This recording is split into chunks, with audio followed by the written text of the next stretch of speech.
and welcome back. This is chapter 3 of the Cobblestone series, and we're going to cover now the base color for our rocks. Now I'm going to make the rocks and the concrete in different parts, yes, in different videos, because I want to be really specific about rocks and it's going to take me some time to explain. Yes, so the first step is having the information from our height and normal into our base color. So what I did is I came to the place where I had my zones created, yes, before blending them together. And what I did here is pull this one up into a normal with the same parameters that has our actual current normal. That is meaning having DirectX, force alpha to 1, and a value of 5 in intensity. The next step, and as you can see, I took up a curvature smooth and a curvature. So the curvature is giving me more sharp edges in the details and really flat surfaces, while the curvature smooth is giving me a way more smooth results, which has a little bit more of contrast, as you can see, and you can actually see better the shape. So what I did here is actually I combined these two with a copy to generate more detail. As you can see, this is a kind of a spaghetti, and I'm quite using a lot of gradient generators using the same maps, so it's gonna be more of a theoretical lesson this one instead of just, a step-by-step tutorial. So moving forward, let's go to the first parts. So in the first parts, what I did was the following. I wanted to use the curvature smooth map, but I wanted to add some extra variation and noise to this surface. So I did the following. I grabbed a Grunge Map 01 because it has this kind of organic shape I was looking for, and I combined it in a directional warp with the result of my curvature smooth. This allowed me to actually warp the noise I wanted, yes, following the actual shape of my rocks, yes. Now I'm using this over my curvature smooth information, as you can see here, yes, and I'm using a copy. So I'm gonna pull this up so it's more visible, and you're gonna be able to see the results everywhere, yes, from here, yes, to here, where things starts to be more visible. So it is a matter of liking right now. There's not much to talk about it, but with this map now created, where I use the mask, the curvature smooth as my own mask, what I did, yes, is generate different gradient maps, as you can see here. So I generated 3 different types of color, and being this kind of gray, dark bluish colored, my main one, I started to proceed by building a set of masks. So I grabbed my flat fill to random grayscale, yes, and I generate different histogram scans.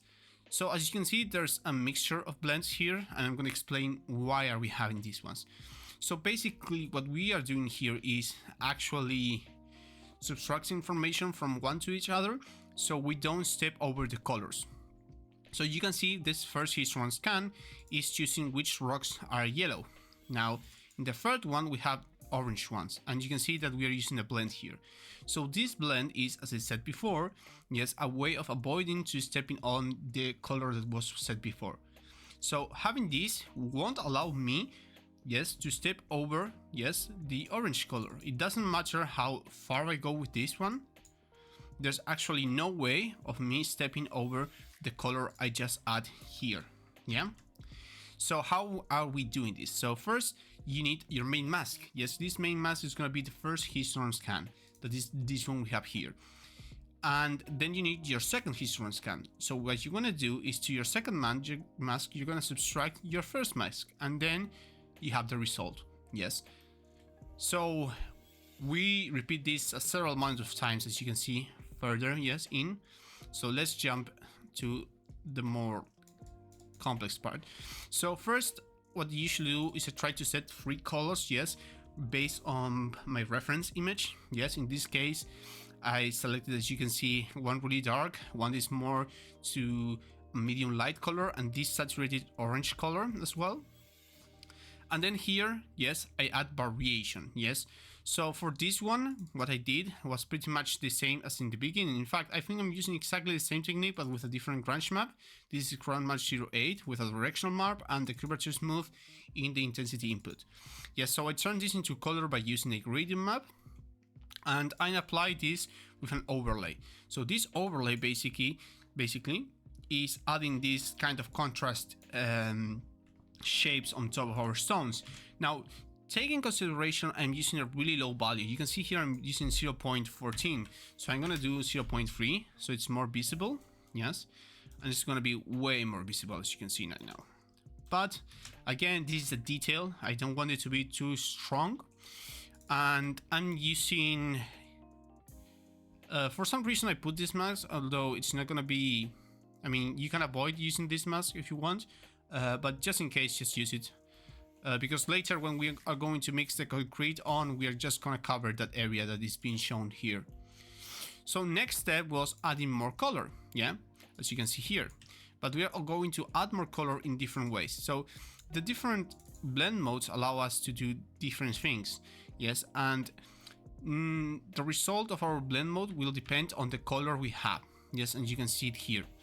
So once again, Grunge Map 01 directional warp with my curvature smooth, and I pick color gradient, pick something, yes, and here I just make a small trick for masking. So I mask some of my stones, yes, as you can see. So I got all of my stone minus, yes, the orange ones and the yellow ones, yes. I subtract them all, and to the rest of my stones, meaning the more darker areas, I add this kind of color on it, yes. You can see that from here to here, this yellow stone is not being affected, yes, and we're generating a lot of detail with this, as you can see. So this is a really good technique, and in fact you can just keep on moving forward, and you're gonna see that if I change this, the result of what we are building is gonna change as well. Yeah, in fact I've just realized AdSub has way more detail in here and looks really nice as well. So I'm just gonna leave it like it is. So for the next one, I just picked the rest of the stones. I think these are the more yellow stones, yes. So I wanted to add some contrast. So before, our shapes or our color was way too light, yes, and we wanted to darken them more, like we have here. You see these dark areas? Now they're working really well. And if I'm not mistaken, we are just using the curvature, and the trick is on the mask. Yes, the mask is always the most important part. So I'm taking the mask of these individual stones and multiplying by the mask we have here to add a separate detail with the same pattern, yes, to these kind of whitish stones. So we are having that here, yes, but with a stronger detail, see? Then that is actually giving us a lot of shape. So next one, let me check this one, was adding an extra color, because I felt like I was not having enough color variation. There was still a lot of dark, you know, stones. So I decided to add a new color, but in this case what I did, I wanted to strengthen the details. So I get a curvature smooth, just note, although I could have just used this one, so the results shouldn't change too much. And then use a levels to generate more contrast and sharp shapes on this one. Yeah, so we have our gradient map with a new color, and to be honest, I wanted to do something more uniform in this one because I wanted to add the details later. Yeah, see? So now the thing with this, yes, as you can see, is that we are not using the full power. So we cannot go in 1, because if we go 1, we're gonna lose a lot of detail. Yeah, so if I go 1, it's just gonna look really simple. But if I lower a little bit intensity to 1.83 in this case, I'm gonna get some of the color I created before mixed with a new color, and that's gonna be great. Yeah, the mask is just a histogram scan again, where we are once again subtracting. We subtracted the 2 main masks to our third mask for our third color, as you can see here. And then we will move forward again to another area. So I wanted to add some extra color variation to this. Yes, more going into some red areas, as you can see here. Yes, so most of these stones have this kind of reddish dust on top on my reference, so I try to make them as good as I can. So here I mix with a copy by 50% of the intensity, a grunge concrete, and a grunge rust fine. Now I didn't touch any of these parameters as far as I know, yes, but then I use a blend node, which is a grunge map 01 with a switch, yes, I could have easily come here to do something like this, but I went 0.5 because I wanted to mix all of these details, and this is hugely heavy loaded. Once again, what I did here was I used a multi-directional warp grayscale, just because if I were to use this, I was going to get too much shape, yes, and that's not what I was looking for. I was looking for something maybe with less shape and more, let's say, contrast on it, yes. So I use a multi-directional warp with an intensity of 20, and I'm using again my curvature smooth as an input for the intensity input. Now this is being combined on a min darken, as you can see here, and it's working really well. You can see the difference here quite a lot. Yeah, I mean, I could go full on it and it's not gonna really change much as much as I think. See? But min darken was actually quite good. I really like the different results because it also adds this kind of color variation to the stones that you can see here, where we are adding some greens as well. So I really like that as well. Now for the mask, I'm using a Grunge Map 013 with a directional warp, again with the curvature smooth. Just the directional warp, just intensity 20, but you can change it as much as you want. Now here's where things get a little bit interesting, because I went a little bit simpler to what I wanted to do. So let's try to see here. So here what I tried to do is I wanted to add more color. Now the thing is the following. One thing is having a uniform color, and the other one is having a lot of variation of color, yes, with a lot of detail. So we have created that detail in our base color, and you can see it in this 2D view. So you can see that this has a lot of detail, yes, layers and layers of detail. Yes, that's the secret for a really good base color. So what I did in here, yes, and let me fetch one of these stones, yes, is I used the base color I just built and turn it into a grayscale information. So you can see all the details we have here. And it's crazy. It has a lot of details. So I run this throughout different masks I made before. Yes, again, I'm subtracting one mask with the other, so I don't step on the already created colors to create new stones, yes, with new colors. Like for example, this one. This really small rock that we have here looks so nice and well done. So the only thing I had to do was pick a uniform color, and I used the add sub, yes, especially because it likes, I use the add sub for this specific color, yes, because it kind of burns the color away, which looks nice on these ones. But as I don't want it to have it so burned, as you can see here, because you're starting to see some really bad color variation in here, I just leave it by half, yes, 0.5. And I'm using the grayscale conversion with the rest of the mask I created later. As you can see, I'm really using really slow amount of stones. That's because this is supposed to be a detail. Yes, this isn't something to be about, you know, part of the composition. Now, the composition overall would be these three main colors we have here that are actually everywhere. Yes, but here we are creating detail. And we did the same with another kind of stone. Yes, here you can see it just went from gray to kind of brown as well. In this case, we use a little more of intensity. And here comes a little secret of mine. So I use a custom node that you can find in ArtStation on Bell Wilson store.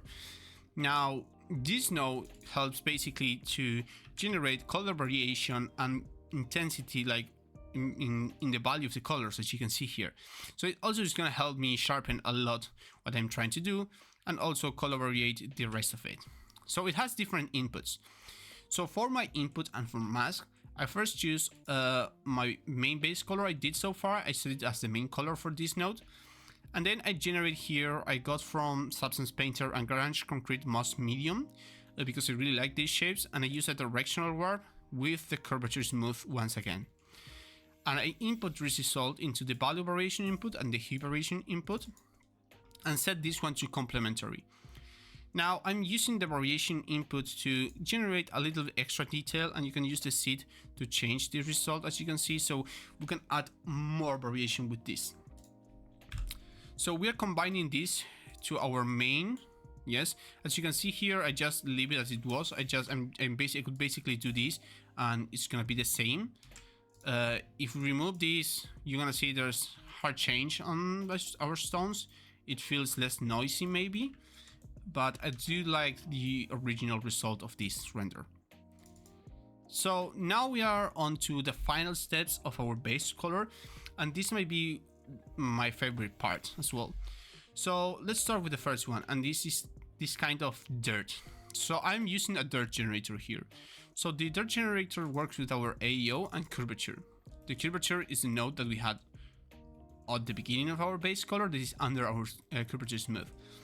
So this node will allow us to actually generate different kind of dirts levels, and we can actually control it quite a lot. In fact, let me pull this up a little bit just to kind of cover my stones if I want to, as you can see. So for parameters, I was using 0.5, 0.71 on my contrast, 0.67 on the grunge amount.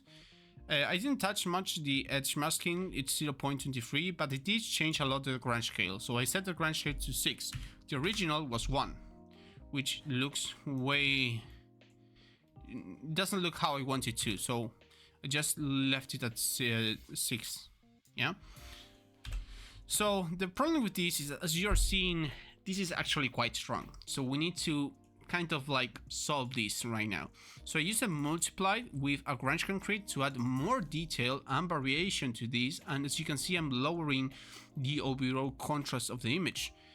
After that, I choose a levels to pull this back again up, and I'm using it as a mask on a blend node which has a switch mode. Yes, so basically this is what's actually giving us so much power and detail over everything we are doing. Now here I just use my curvature. I'm using the blend node where I have my curvature smooth and curvature node combined. See? So I get the details, I get the color from my reference. From there, I'm just using the switch and the mask to generate all of these details that look really, really good. Now remember something, this is supposed to be some kind of dirt. Now this dirt came from the actual concrete that is below, and there's some parts that are broken. That means dust is going to be flying around when this breaks. So basically it's going to affect the roughness in a different way to what we usually do. So those areas are going to be less reflective because it has more dust on it. Yeah. So now the final detail, and I'm going to show you what happens here if I remove this. We are losing so much detail by not having this. So this is basically again the blend node we had before. Yes, with the curvature smooth and curvature node combined. Just in case you forgot how it was, you just combine them in a blend node with a copy and put the intensity by half. So this is going to allow to kind of like add more contrast by using the overlay. You can go really strong with this, but in my case it was just too much, so I just go half of it, 1.55 let's do, which is going to be really nice. And that's how I texture my stones. So let's go over it before finishing this video, so we have a better understanding of how we break up this. So first I got my source of detail, yes, that is built by our curvature smooth and the curvature node from my original normal map. From there I picked 3 main colors, yes, that I was then adding different amounts of detail using different colors and grayscale mask, as you can see, to generate more detail into these already created color stones. After that, I started to see what my reference was lacking, or what my reference... After that, I started to see what my reference had in there that I need to adhere, like really small details in color.